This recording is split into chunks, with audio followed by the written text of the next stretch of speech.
What is up, guys, and welcome back to the channel. Guys, I tried to check out a video just to see how much, or not really how much, but how to I guess get your citizenship or the process it takes to move to Sweden. So found this video, and living in Stockholm, how to move there, the cost of living, job option, 2020, so this is still recent, a little recent, just 2 years ago. So we finna check this out.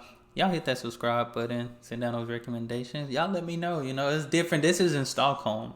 So, and I know there's many places subscribe, many that live different places in Sweden. So maybe y'all can give me some calculations on cost of living there as well. So expats and travelers of life, today we're here to talk about expat life in Stockholm. We've broken it down into 3 parts. Okay. Moving, living, and working. I'm Josh with Expats Everywhere. And I'm Kaylee. And this is our review preview show. Okay. Stockholm ran away with this poll at 44% of your vote. So let's get started with moving there. Stockholm is the biggest city in Sweden, but there are still parts of it that have a small city feel. Although it's spread out and there are many different types of neighborhoods, What part is that? you will find that some areas have small, winding cobblestone streets, which can give you that small city feel. Nice. The city is quite enchanting with beautiful homes running along the river and different waterways. Stockholm is full of lots of different waterways and islands, and it's located right on the Baltic Sea. So lots of water and lots of bridges. That's right. Stockholm has a rich history and charming architecture with lots to offer. Oh, you get the midnight sky, the midnight sun thing up there too, the green light thing. I didn't know that was in Stockholm. I've seen it like in other areas in Sweden. But Stockholm definitely, I think that would probably be the first place I'm going to be honest. Stockholm has a rich history and charming architecture with lots to offer.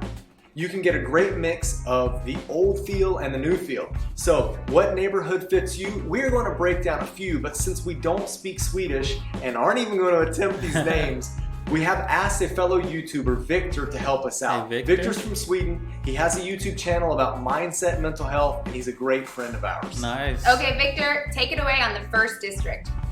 Hi guys, thank you for letting me help you pronounce these words for you. I'm gonna do my best, even though I'm from the south of Sweden. So some people in Sweden think I talk Danish, but I'm gonna do my best, so let's give it a try. Maybe you can guess where I'm from in the comments below. This word is a tough one because it Where do includes... y'all think he from? That's interesting. I mean, I don't know too many places, but I would say definitely not from the south of Sweden. Maybe the northern part of Sweden. to R. But here we say Norrmalm. This district is right down in the center, and it's where many government buildings are. So if that's what brings you to Stockholm, then this district is for you. Also, those of you in the financial industry will be interested in this area, as it's not just the city's banking and financial center, but also the whole country's. It's extremely central and well connected to the whole city, but there aren't many housing options there. So it's more like offices and touristy areas, but it's a good place to hang out and be. Great district. Dope. Next up, Södermalm. this district is becoming known as trendy or hipster, but it has a lot of historical buildings too. For those of you who enjoy the nightlife, this district is the one you want to live in. It has actually been ranked by Vogue as the coolest neighborhood in all of Europe. Cool. With a great mix of green spaces and modern architecture, you can get a great vibe here. Now the biggest issue is, since it's so popular and you want to live here, you're going to have to pay for it. Houses are in high demand, so the prices are high. Moving on to this neighborhood. Rinkeby-Kista. This neighborhood is in the north, and there's a lot of IT and tech companies here. So if you're moving to Stockholm for that field, then you might end up here. This area has been known to be multicultural and entrepreneurial. Another similar district. I like that area. I'm an entrepreneur myself. I don't even think I have told y'all. Like, I've written books. I wrote like 3 books. And I actually have a podcast before. I'm preparing one to do like for around the world, but have podcasts, have curriculums, all those stuff, I do all that. I have t-shirts, see, I made this, like, that might be my area right there, entrepreneur. Yeah. This area has been known to be multicultural and entrepreneurial. Another similar district is this one. Vasastan. With a lot of IT companies here as well, this district is expensive though, and is known to be quite fashionable and posh. There are some restaurants and bars, but this neighborhood isn't known for its nightlife. This district Bromma. caters more to families. So if you want this quiet vibe, then this is the place for you. It's a bit out of the city center, but it's close to bring one my of the family there. Now let's get to this area. Solna/Sundbyberg. It has cheap housing and is close to the center, which is super well connected, so commuting is easy. There is a lot of green space, and this is not the area you want to be for bars. It's just not that type of scene. Next is this district. Älvsjö. It is more residential and green. It's fairly modern, but it has nice touches of history, like this church. Church of Brännkyrka. It was built in the 12th century and is in this neighborhood. Now the weather is something to be aware of before you move there. While the summers are warm and pleasant, it's not uncommon for the winters to get below 0 degrees Celsius. So be prepared for cold weather and not be gave me the chills seeing that. That's not for me. But summers are quite pleasant and enjoyable, and the temperatures are more comfortable during the summer. Now let's get to living in Stockholm. Like we've said, Stockholm offers amazing mixes of modern and traditional. So you can get either one depending on which area of the city you're in. It's great to check out the beautiful government buildings and the narrow streets. You can walk along the water. You can sit at a cafe for a cup of coffee. There's really a lot to do. Stockholm is known for their tech industry as well as some great startups there. So even if you aren't moving there for that, you can see the different advances throughout the city. They also have done a good job at highlighting the natural beauty of the city. Get this, English is widely spoken throughout the city, so you can definitely get by without knowing Swedish, but it's always great for the locals when other cultures come into their country and at least try to speak some Swedish, so keep that in mind. The locals are really friendly and they're really easy to get along with. For those of you with kids, the Swedish education system might be a little different than what you're used to in your home country, but there are plenty of international schools available.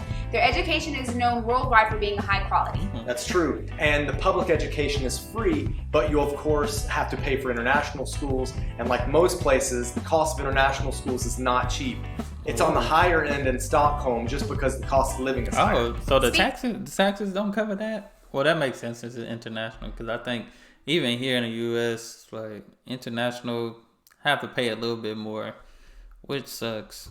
Speaking of paying for things and the cost of living, let's break down some costs for you. Stockholm is pretty pricey. A 1-bedroom apartment in the city center will cost you around $1,500 USD a month, and a 3-bedroom around $2,400. If you move out of the city center, for a 1-bedroom it's closer to $1,000 USD, and a 3-bedroom closer to $1,500. So it's great to be in the city center, but you will pay for it. Hey, that's looking like ours. That's looking like ours. We actually, for a 2-bedroom we were paying almost $13, but it was decent. It was decent. Okay, that I guess it's not too bad, but it's an apartment though. Utilities are around $85 monthly. That's not bad. And internet such $30 monthly. A meal at an I wouldn't mind paying the rent now because everything else is cheap. The utilities are cheap and the internet is cheap. Here, our utilities gonna run us $100, $200 some dollars. Internet, I think our internet is like $60, $70. Just depends. And we pay for the fast Wi-Fi, but I don't think it's fast. I don't know. These are around $85 monthly, and internet and such $30 monthly. A meal at an inexpensive restaurant will cost you around $15, and a 3-course meal for 2 at a mid-scale restaurant will be around $90. A beer is pricey at around $8, and a coffee $5. The metro is very well connected. You can get a single ride for around $4, and it allows you to switch the metro, buses, ferries, and those things for about 75 minutes. You also have the option of a 24-hour, 72-hour, or 7-day ticket. The best thing to buy is the travel card though, which is $2 and you reload it. It's better than buying a single ticket. You can also choose to get the app that they have as well. Yeah, you can of course get a monthly pass if you're planning on using public transportation regularly. This will cost you around $105 monthly. The biggest thing to note is that you can't purchase a ticket on board with just a couple of exceptions. I think that's still not bad because you got $105 a month. Not bad because there's people paying $200, $300, $400, $500 for a car note. On top, insurance, which is an extra $100, $200. So you're looking at maybe paying $500 to $700, $800 a month just to have a car. So that's not bad. To note is that you can't purchase a ticket on board with just a couple of exceptions. So be sure to get your travel card before boarding. We've already talked a bit about the different neighborhoods, but a quick note about apartment hunting. The search can be a bit difficult because of the housing shortage. Like we talked about, housing can be pricey. Knowing a little bit of Swedish is definitely helpful, or have a friend or colleague who is from Sweden assist you. There is something in the city known as first-hand and second-hand rental agreements. First-hand is getting the actual contract, and second-hand is subletting. Either way, you need a contract. First-hand can be a bit more involved, needing your personal ID number and proof of income. But if you go there with a company, then this should be able to be very doable. They should be able to help you. If you go the subletting route, make sure the contract is very detailed so expectations are understood between both parties. Healthcare is top-notch in Stockholm as it's publicly funded. This is partly a reason why taxes are high there, but it's a great perk in Sweden. The quality is high, so you can feel comfortable getting a procedure done there if you need to. Before we talk about working in Stockholm, we want to take a few minutes to give a few shout outs to those of you who are commenting on our other review preview shows, just kind of what's going on. This type of comment is always going to get pulled out for special recognition. Sagar Zalavadia said, first viewer, thanks for being the first viewer and commenter on our Latvia video. Another one from our last review preview video is this. I'm trying to understand, how can you be able to give advice when you're not living there? You were in Quebec, then you're moving to Portugal. You are confusing your viewers like me. Thanks for this comment so we can clarify things. Yeah, these videos are a part of a year-long review preview series where we're going by the alphabet and we ask you, our audience, to vote on what city you would like us to break down and create a profile on. We use online resources and a large network of people that have lived in these places to help create these videos.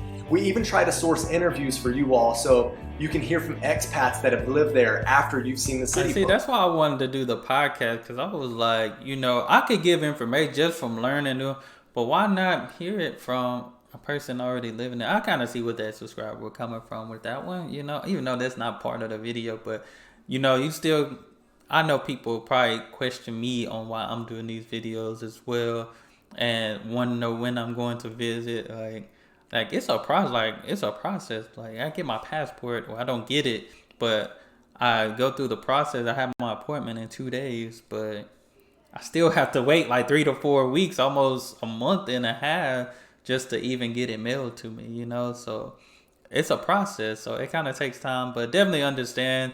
Like I said, that's why I wanted to do the podcast, to hear from people, you know? I think it's always easy to hear from famous people, but why not hear from people who live in normal day-to-day lives, and they just give you some nuggets and some facts and some different experience of their own, you know? So it's always good, but definitely appreciate that. Profile. So hopefully that clears it up a little bit. Yep. Next, Christine Jones commented on a recent video about the top 5 reasons to be an expat in Singapore. Christine, thanks for the support. We're really appreciative of this kind of feedback. Sorry we didn't do this back in 2018 when you needed it, but we're glad you found us now. All right, one more from the same video is from Dan. This is very beautiful. I enjoyed the delivery. I hope to relocate to Singapore, get married, and activate my traveling hobby. Really love you guys. Hey, we're really feeling the love. Thank you so much for the encouraging comment. We love you too. And thank you to all of our subscribers, as we've just passed 10,000 subscribers. And we are on this journey with you, and we couldn't do it without you. Yeah, we want to be creating these videos for you all full time. So each time that you hit the like button, share our content with someone that you know needs it, become a new subscriber, or even contribute positively in the comment section, that helps our growth. Thank you. Let's talk about working in Stockholm. Like we've mentioned before, technology is a big industry in the city. Companies like IBM and Ericsson are there. You can also find Google, Spotify, H&M, and more. So lots of job opportunities for expats in the city. Nice. Yep. Lots of international businesses have a base in Stockholm. You also have those in green industry calling the city home. If you want to teach, check out international schools. The good thing is that you can find a job just knowing English because of the big international presence there. There are, of course, jobs in the service industry, banking, finance, and more. Startups are big, like we said, in the city too. The good news is if you are an EU citizen, then you don't need to get a work permit. But if you're not from the EU, then you will need a work permit. Now, since Stockholm is in such high demand because of a great quality of life, finding a job can be a little difficult. But once you find a job, expect to have a good work-life balance. If you haven't That's already, be sure to hit the subscribe button and notification bell to stay up to date on what's happening in the world of expats everywhere. On that note, let's quickly let you know what is happening in our world. We continue to vlog about moving to Portugal as we are still waiting on those visas and the clock is ticking. Yep. We have our flights to Portugal for October 13th, so we have less than 3 weeks to get those visas. So fingers crossed that we get those, and be on the lookout because we will continue to vlog about that experience and when we get those. We'll continue to interview expats from all over. We just interviewed Jake in South Korea, and coming up we have an interview from Bali. We're now moving on to the letter T. So if you are a subscriber, be sure to head over to the community tab page to vote for the next city. If you're not a subscriber, click the subscribe button to make your vote count. Remember, we post these videos every other Thursday. That's all for this review preview show. We'll see you next time. Nice. Bye. Bye. I feel like they know their stuff, so I definitely gotta subscribe on this one. I got expats everywhere. I gotta check out some more. I definitely like this one. Appreciate that, expat. Y'all let me know what you think. I mean, I don't know. I know a certain amount about Sweden, but that kind of gave me some more little knowledge on cost of living, how to get there, live there. You know, I guess it'd be different breaking it down when it becomes being a citizen there, because I know it's a process, getting your license or ID and all those things as well too, but. Y'all let me know. Did they break it down well enough? I know that it's 2020, so things changed now. But that's all I have, guys. Y'all hit that subscribe button. Send me more recommendations. Sweden, hey, can't wait to get there. Like I said, it's almost time getting that passport. But y'all be blessed, be the best, and be you. I'm out.